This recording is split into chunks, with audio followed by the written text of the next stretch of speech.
Joining me on the line, as he does every week on the show, I purposely left off Friday because with the way we've been recording lately, who knows what day it is. Ladies and gentlemen, it's Mike Reyes from Cinemablend.com joining me to talk about movies and news and all sorts of things. How you doing, Mike? I'm doing all right. How about yourself? I'm all right. Hey, real quick, just for the update, if you were to give it a percentage, how unpacked are you at the new house? Shit. Did you say, maybe. shit? So I was like, Oh, it sounded like you said shit. I'm like, wow, in the first 30 seconds. yeah. I would say maybe 20%. It's not, or maybe more than that. I'm bad at just estimating those sorts of things, but it's still going. What was the one that, what was the piece of it that was like you had a plan for something and then you got it in place? It's like, no, I really don't like that. I don't know. Oh, you haven't got that far yet, eh? I don't know. Honestly, I'm still sort of, everything's still sort of, presenting itself. We got paint swatches up and we're trying to figure out what to paint each room. I still have to set up my office downstairs because I'm temporarily working out of the second bedroom, which is going to be cat quarantine soon as we're getting a new cat. And also this is supposed to be my wife's pastel gaming room. Ah, okay. Well, cool. Sounds like a lot of fun moving right now. Actually, yeah. It's not bad. They've been doing interviews, and it's been kind of cool sort of seeing what works and what doesn't in the house. There you go. Actually had a Top Gun interview this week that one of the hooks that's still in the wall of this second office came in handy because then I took one of our frames and put I got a Maverick poster from the theater a while back, like one of those mini posters they give out during a screening. So I got one of those. I gotcha. And threw it in the frame, and it worked well to the point where Lewis Pullman's like, wait, did you print that out or have you had that? And I was like, I've had this for a month now or weeks. That's pretty funny. That had to be a bit in your thing. Anytime anybody looks over your head, there's like a poster for their movie. I seriously try to set up my stuff like that, where even if it's not a poster, I'll grab DVDs or a book or something and have it in the background. I gotcha. That actually did me well for 3,000 Years of Longing. Hey, real quick, did you, with Top Gun in mind, since you brought up that it was that poster, did you go watch that guy on YouTube I sent you? No, I haven't yet because I was preparing for the actual Top Gun junket. But I need to watch this guy. Talk about this guy a little bit on air, so that way people can hear know what you're saying. Long story short, it's one of those guys that he was in the military. This guy was in particular was the Air Force, but they're all over there. It'll be like a soldier talking about a battle strategy or how like a military. They analyze the military movements of the movie. He's the expert, right? Anyways, this guy broke down the dogfight at the end of Top Gun Maverick, and it's really fascinating to see like what's possible, what's not possible. And then he's actually even got a simulator, and he worked, I forget what exactly he did, but he was actually worked with F-14 Tomcats, so he really knows what he's talking about. So it's just kind of, it's just an interesting breakdown of it to see what's possible and what's not. And that is the perfect time to remind everybody that Top Gun Maverick actually will be on physical home video Tuesday. So if you want to go pick it up at your local, whatever shop you go to pick up your Blu-rays and DVDs, it's going to be there. Awesome. Can't wait. Mike Reyes from Cinemablend.com joining me to talk about movies. All right. So in the world of actual movie releases this week, there's not a ton of like big name stuff that's going to blow anybody away, right? Not that I can see. And we've run through this schedule several times.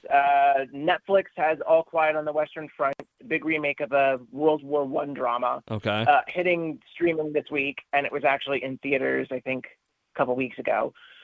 Pray for the Devil is coming, which is Lionsgate's possession film. The most I know about it is Colin Salmon is in there, and he was in not only the first couple two of the Resident Evil movies, and also in a couple James Bond films during the Brosnan era. But yeah, the one thing that I can suggest for this week, I've only seen half of it because I've been watching them as they drop, and it's Guillermo del Toro's Cabinet of Curiosities, which is running on Netflix right now. Basically, if you miss Tales from the Crypt or Twilight Zone or Night Gallery or hell, even Tales from the Dark Side, Monsters, like any sort of horror thriller anthology, this is going to scratch that itch for you. Oh, cool. And Guillermo del Toro introduces each segment himself personally. Each one is directed by a different director. I can't remember if he directed one. I think he's mostly co-written and like developed them, but they're all from different directors. And they've been running them 2 a night. And what's really exciting about that is I like that it's an event. I like when people play their cards right and something isn't an actual event and not just, they don't try to fake it being an event. Yeah. This is an anthology where they are piecing together 8 movies or 8 shorts across 4 nights. And I've actually got a buddy who's watching it slower. He's like, I want to watch 1 a night so it lasts me to Halloween. And I respect that. That's my buddy Johnny. That's the way to do it. My wife and I have been watching them. Exactly. Well, my wife and I have been watching them 2 a night the days that they drop, because Netflix, it drops at 3 a.m. If I really wanted to, I could probably go in and watch them in the morning and like talk them up during the day. But the thing is, I like watching it at night. I like having this sort of little ritual with my wife. We're going to have dinner and we're going to watch the 2 episodes of Cabinet of Curiosity for the night. And last night we did something really cool. We have smart bulbs in our living room light. She set them to fire mode, so it looked like flickering candles while we were watching it. Oh, that's cool. This is what Halloween is about. It's about atmosphere. It's about celebrating. And I'm very, very happy with what they're doing. I hope Netflix makes it a Halloween tradition, because I could see 8 of these every year gladly around Halloween. Well, what's funny about it is you say that, and watching a scary movie or a scary anything or a thriller or something Halloween-y, like when it's light out, is much different than watching it late at night when you have to go downstairs to lock the door or something, Yeah, it is. So, I just introduced my wife to the first Nightmare on Elm Street this week. Oh, wow. How'd you like that? She liked it. And the funny thing is, I introduced her and myself to the first Halloween when Halloween 2018 came out. And I was okay with it. She was not a big fan. And then the first thing she said to me after Nightmare, I asked, what'd you think? She's like, it was better than Halloween. I like the very short, concise answer. It's better than Halloween. Well, that was after saying she liked it. Yeah, okay. I'm glad she liked it. So, then, of course, it's funny because I'm sitting there with her and I'm like, no, we're going to watch it from the beginning. We're not going to skip straight to the gay one. And she's like, why aren't we skipping straight to the gay one? The gay one? Nightmare on Elm Street 2: Freddy's Revenge has it's some pretty on the surface gay subtext. There's even been a documentary about it called Scream Queen. Really? And yeah, oh dude, it is an interesting film. First of all, it's actually a good movie. Okay. Especially when you take that context into effect. But just diving into the discourse around it, there's another thing I will recommend. I don't know if it's streaming anywhere right now, but this is absolutely essential viewing. There's a 4-hour documentary I've probably talked about before called Never Sleep Again, The Elm Street Legacy. And they do a deep dive in each film. The Nightmare on Elm Street 2 segment is perfect because there is such conflicting reports between one set of people who say there was totally gay subtext in this, we meant for that, and then the director/writer himself is like, no, we didn't mean that. But interesting. Watching that movie, it's just, you can't deny it. But I guess for me, it's one of those things these aren't the movies I really like horror movies and all this. So I had no idea about that. That's really interesting. I thought you would have been some sort of horror guy. No, I'm really not. I'll watch it, but there's never been a moment where I've been like, oh, I need to watch a Nightmare on Elm Street. The horror movies. Yeah, I don't know. I have weird movie tastes, and horror movies just have never really done it for me. You do not have weird. You have your own unique taste. It's not a weird thing. Yeah, not everyone has to like horror movies. I'm just gonna go with weird.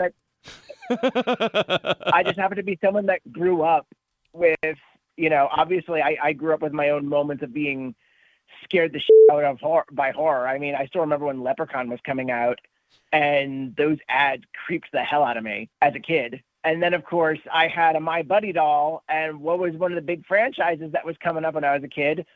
Child's Play. See, I've seen the Child's Play, and it's like, okay, I don't know. It's one of those things. It's just, I'm the weird one here because I know there's a lot of people that really get into that stuff, and I'm just not one of them. Child's Play is one of my favorite franchises, especially because the further it's gone on, it's still a horror slasher movie, but it's gotten campier, it's gotten queerer.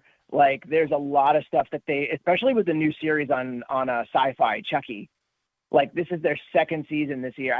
Speaking of which, I got to catch up on that. Yeah. But they've just been allowed to go so beyond what was originally sort of laid out in that franchise. And I love it. I love and I do like, I feel like the new Child's Play remake, which honestly, they should have never named the doll Chucky in that, but that's a whole other hour I could probably give you. But I love that movie too. And I love how it spins the story differently. They should have just named the damn doll differently. Mike Reyes from Cinemablend.com joining me on the line to talk about movies and such. Okay, so that kind of takes care of what's coming out this weekend. Over in the world of movie news, this week is way bigger than the releases. I agree? Yeah. Yeah, especially if you are a fan of the DC, well, what used to be called the DCEU, but now is the DCU, seeing as they've rebranded themselves as DCU Films. All right, let's do it in order of what happened, because I believe the Superman announcement came first, right? Yeah, that's what came first. So basically, in case anybody has not seen Black Adam change the hierarchy of DCEU power, DCU power, consider this another spoiler warning. But if you listened to our show last week, you probably know what we're about to say. Yeah. So Henry Cavill's return in Black Adam is not a one-off. Apparently, he is back as the character of Superman / Clark Kent. We don't know if he's actually signed a contract or if this is more. But there's Hiram Garcia, I believe it was Hiram Garcia, spoke with one of my editors, Sean O'Connell. And I think he said at the time, this was before Black Adam came out, that there were no contracts signed, but they were fighting for Henry Cavill to come back. And that much seems to be confirmed by Dwayne Johnson himself, because he put out a social media message and he was like, yeah, we fought for you to come back. They kept telling us no, but we kept fighting, and now we got it. It's always a quest or some big deal with The Rock, isn't it? The guy needs to take a break. The guy needs to just say, well, I sat down in a business meeting today, and we did a business, and it turned out well. It was cool. Don't get me wrong. I love The Rock, but he's one of those guys that everything with him, it's like a quest or it's a mission or it's high stakes all the time. Like, I went on my cheat day, and I accomplished it. When you're built like that, I guess everything kind of is a quest, just because, he's mythically proportioned himself, so I guess that's kind of, it's to be expected, but still, it's like, relax, man. I know you're always grinding, but there are some days where you don't have to grind. Going back to the Henry Cavill stuff, I love this. I think he makes a great Superman. He's a very likable Clark Kent in the way where you don't think he's a doofus. Like, he's just, he plays it in a way that he's just a regular dude, and I like that. Oh, I agree. I agree, and I am glad he's back. Go on. I was just going to say, but that leads into the James Gunn stuff where you can have the perfect actor for this, because let's face it, Dwayne Johnson as Black Adam is pretty damn perfect. Henry Cavill as Superman is pretty perfect. But you need someone that can actually make a good story about that, and that's always been DC's problem. They cast really well, but then they go to apply the story or put it in a universe, and they don't quite know what they're doing, and it's just, that's where it falls off, and that's why the James Gunn stuff is so big to me. Well, yeah, it's not just James Gunn, too, because it was basically announced that James Gunn, writer, director of a creator of such wonderful things as Peacemaker on HBO Max, The Suicide Squad, Guardians of the Galaxy, which has the holiday special coming up soon. We need to talk about that trailer in a minute. We do need to talk about that trailer. But James Gunn and then Peter Safran, who's been Peter Safran, a producer on movies like Aquaman, Shazam, they have been announced as the co-CEOs to lead DC Films. How long does that last? I thought I saw 5 years. Yeah, but co-CEOs never works. That depends on who you ask, and it depends on who you have co-CEOing. James Gunn and Peter Safran have both shown that they know what it takes to make a DC movie. James Gunn has had more success when it comes to Peacemaker, because Suicide Squad, depending on who you talk to, the release model of that movie really borked any chances of being a big box office hit. But it was well received by fans. And then Peter Safran, I still love Shazam. I can't wait for Shazam 2. You listened to last week's show to hear me gush about that. to have these two working together, not only on film, but also TV and animation, that's pretty awesome because you have two different voices that can bounce off of each other and that can work together and not just have one uniform vision. I mean, don't get me wrong, I still love what Kevin Feige has done with Marvel. That is a success story that needs to be, that'll be analyzed for decades. But it kind of would be nice if you had another person to sort of steer the ship. And I mean, the same could probably be said for Lucasfilm because a lot of people, like or hate Kathleen Kennedy's strategies. If she had Dave Filoni and Jon Favreau as like co-chairs or co-CEOs, or at least just engage them more as a brain trust. I'm not saying she needs them to run a company, but if she just engages them more as a brain trust as they have in the past couple of years, that might help to sort of solidify things. Yeah. There's an old saying in football where I can't think of the regular wording, but the basics of it is if you're running a 2-quarterback system, that just means you don't have a quarterback. You don't have a leader. When the cards are down, you need a boss and you need you need to know who's in charge. And that's my only worry. It's like, how long does this last before they start butting heads on which direction they're going to go and where, pieces fit and that sort of thing? Any team is going to do that. Any sort of model that has more than one person is going to do that. But the thing is, it depends on how you settle those disputes, how you sort of, draw the straws or what have you. And I think that this will be a good team. I hope so because DC needs it. I mean, they really do. And like I said a minute ago, you can have the perfect people. They absolutely do. You look at and I can't think of her name, but Gal Gadot, who's playing Wonder Woman, perfectly cast. Henry Cavill, perfectly cast. Black Adam, perfectly cast. Sometimes Ben Affleck is Batman, perfectly cast. You look at it, it's like, well, the story really suffered, and there was a lot of drama in the background and stuff, and that's what they're suffering from, is, okay, cool, you got the perfect character. Give me a good story. Give me a good story that's not trying to just be Marvel 2.0. And this is another thing that I'm glad about when it comes to James Gunn and Peter Safran being brought in, especially James Gunn, because he is a creator himself, and I'm sure he understands, like, butting up against certain fences or certain limitations when it comes to making the stuff he wants to. And the biggest mistake that DC ever did was not trusting the whole Zack Snyder Justice League thing. Because even if they just released the film the way that it was and it failed, then you would still have the fandom. Yeah. You would have more of a leg to stand on to say, we don't want to make any more of these movies. But because of all the horrible debacles that they engaged in, it ultimately led to this movie sort of becoming a martyr, so to speak, for the people that wanted to see the rest of that. And I still want to see the rest of that. Yeah. Like, I want to see the next 2 movies he had planned out. And you go on the internet, he still has the whiteboards that lay out the next 2 movies beat for beat. And it's stuff that people do not see often in films. And look, I'm not I'm not one of those people who, like, I'm not going to harass anyone over the Snyder Cut, but I'm one of those people that really liked it and would respectfully be out there and keep pushing and say, hey, why don't we get these next 2 movies and just finish the job? Yeah. Mike Reyes from Cinemablend.com joining me on the line to talk about movies. With James Gunn in mind, the only other thing I want to say real quick is in the world of superheroes,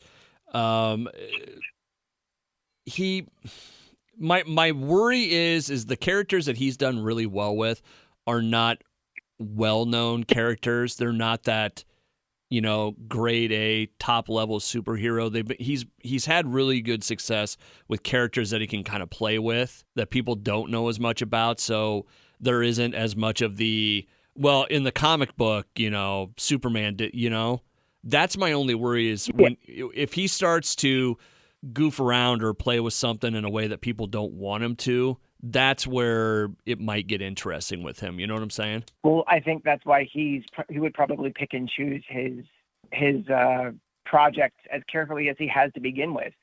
I don't think he's gunning for a Superman. I don't think he's looking to do a Batman. I mean, I'm sure he would love the opportunity, but I think he knows that he thrives in those spaces.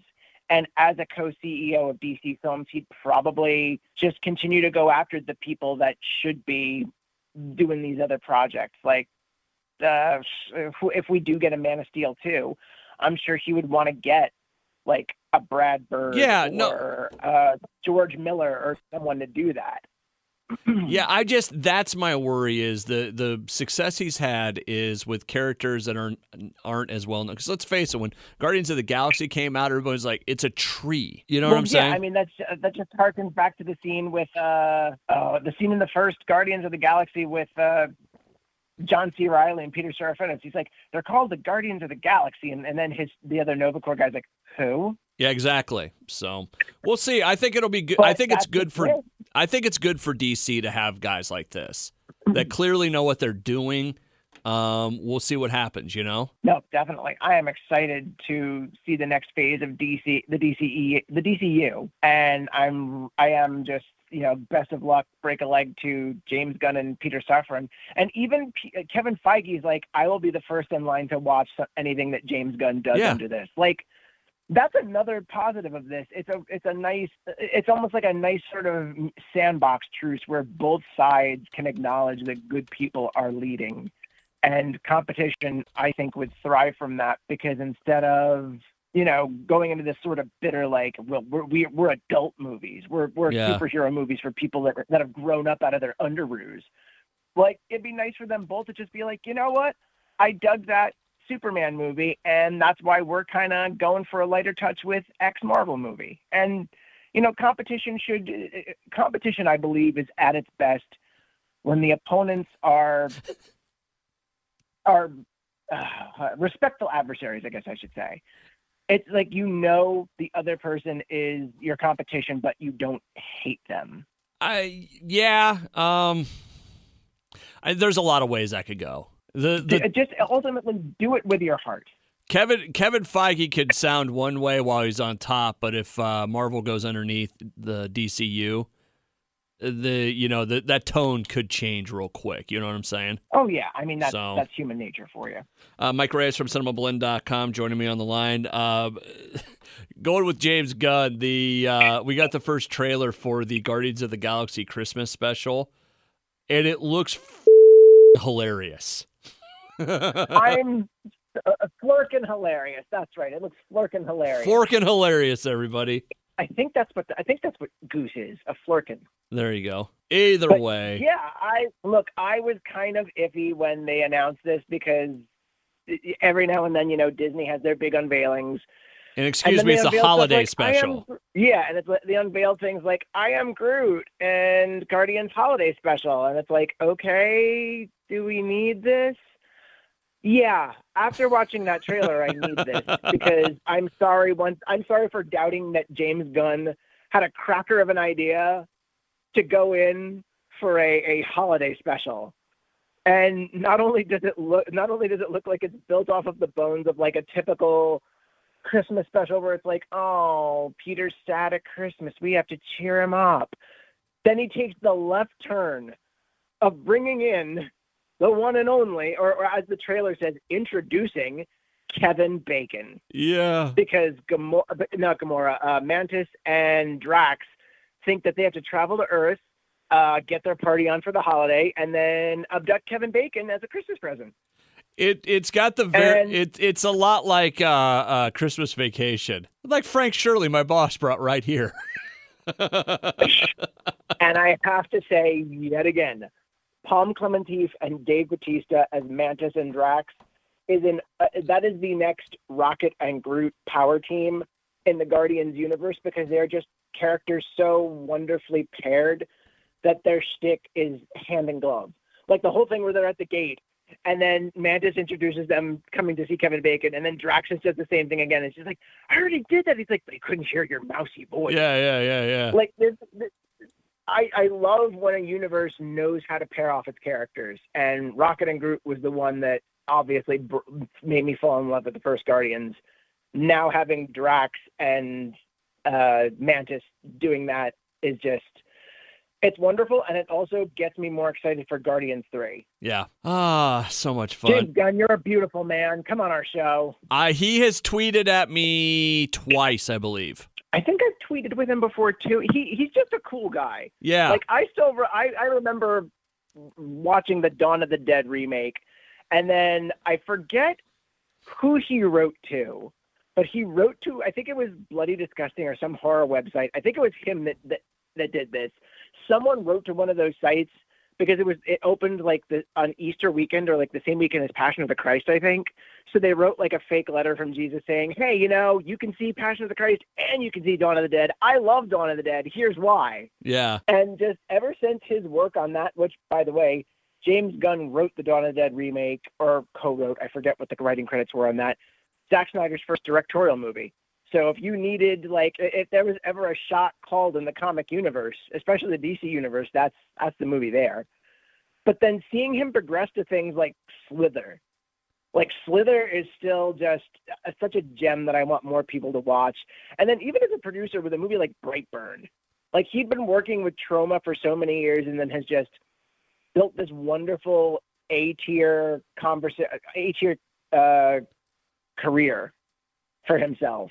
I am so happy that he's been doing this, and I'm glad that he's just allowed to just do his own damn thing. The other trailer we got this week was Ant-Man and the Wasp: Quantumania, which, okay. I like it. It's not that I don't. Again, okay, real quick, and I didn't mean to really cut you off there, but I kind of did. You know what it feels like? This feels like the perfect example of when you said that this is your court-ordered Marvel of the week. See, I disagree because all of the Ant-Man movies, while they do have consequences and links to the other movies, I've always felt like they've sort of done their own thing. Yeah.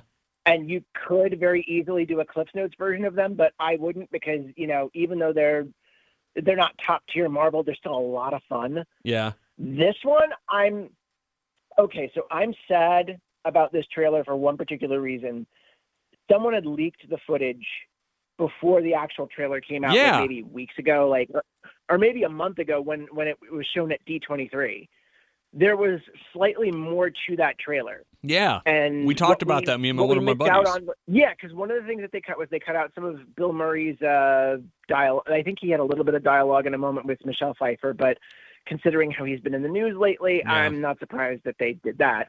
But the one thing I wanted them to keep was Jonathan Majors has this small conversation that we only get a snippet of in the trailer. And he talks to Scott Lang, Paul Rudd's character, about being an Avenger and all this other stuff, and then makes his offer. And then Paul Rudd turns him down and he's like, okay. And it's just the way that he exudes that quiet menace. Someone said it best on Twitter. I can't wait for Wakanda Forever to have trailers for Devotion, Quantumania, and Creed 3 in front of it. Because Devotion is Jonathan Majors' Korean War aviation epic. Okay. And then you've got the other two movies where he's just these masterful villains. And it's a Jonathan Majors moment. I'm excited. I'm excited for Quantumania, but I'll keep it reserved. I think I'm more excited for Wakanda Forever, which just screened last night. Oh, did it? I didn't know that. Yeah, Wakanda Forever just screened last night, and it was also confirmed this week that for I think her first song in 5 years, Rihanna is back with the single for Wakanda Forever, which will be dropping on Friday. Yeah, tomorrow. One of our other stations is big into that. So, a couple quick thoughts from Ant-Man from my side. I missed the part in the trailer when he asked Ant-Man. It was something to the effect of, "Have I killed you before?" or something like that. Yes.